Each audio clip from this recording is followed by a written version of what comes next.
7h-5, la question santé d'Europe 1. Thomas Soto.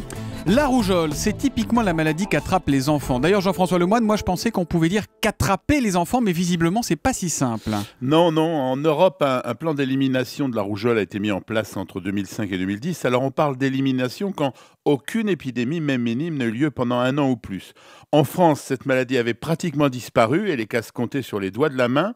Mais un pic en 2005 a changé la donne. Alors depuis le 1er janvier 2008, on a des chiffres très précis. Plus de 23 000 cas de rougeole ont été déclarés en France, dont près de 15 000 en 2001. En 2011. En 2011, ouais. C'est quoi la rougeole, docteur, exactement? C'est une maladie infectieuse due à un virus qui n'atteignait que les enfants à partir de 5-6 mois. Ce n'est plus le cas. Un tiers des cas déclarés est âgé de plus de 15 ans et sont des cas potentiellement plus dangereux. Ça veut dire que c'est pas toujours bénin, ça peut dégénérer? Alors, vous avez raison, le plus souvent, heureusement, c'est bénin, mais depuis 2008, plus de 1000 cas ont présenté des complications graves et 10 sont décédés. C'est pourquoi cette rougeole est devenue une maladie à déclaration obligatoire.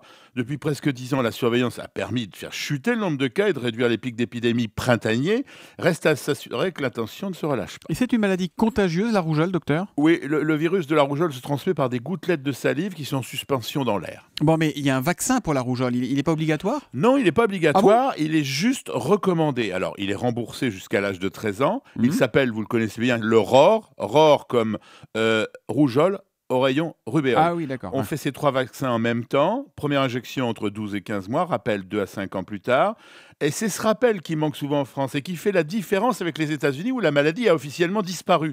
Alors, il y a quand même un progrès dans notre pays, c'est passé de 29% à 60% ce rappel en 10 ans. D'accord. Et ce vaccin, évidemment, tous les vaccins font débat, font polémique. Il a quoi comme effet secondaire, Jean-François? Celui-là, c'est vraiment un excellent vaccin. Il peut parfois entraîner une petite réaction bénigne 8 jours après le vaccin. Alors, vous citiez les oreillons. La rougeole, c'est un peu comme les oreillons, beaucoup plus grave si on attrape adulte, je crois, notamment chez les garçons. Non, alors, le virus de la rougeole n'est pas comme celui des oreillons qui peut aller se nicher 1 fois sur 3 dans les testicules des adultes et provoquer, mais cela très rarement, contrairement à la légende, des stérilités. Ah, c'est rare, je pensais que c'était fréquent. Ça, Non, heureusement, vous vous rendez compte. Bon, mais quand on l'a attrapé, on soigne ça comment, la rougeole? On se contente de traiter les symptômes, en particulier la fièvre. Alors, je vous le répète, le seul traitement est préventif et c'est la vaccination. Ma dernière question, vous n'allez pas la trouver strictement médicale, mais pourquoi on appelle ça la rougeole? Ça vient d'où ce nom? C'est très simple, en raison de l'éruption qui est caractéristique. Quand on est médecin, on voit ça tout de suite. Apparition, c'est des petites plaques rouges, plus ou moins en relief, de quelques millimètres de diamètre.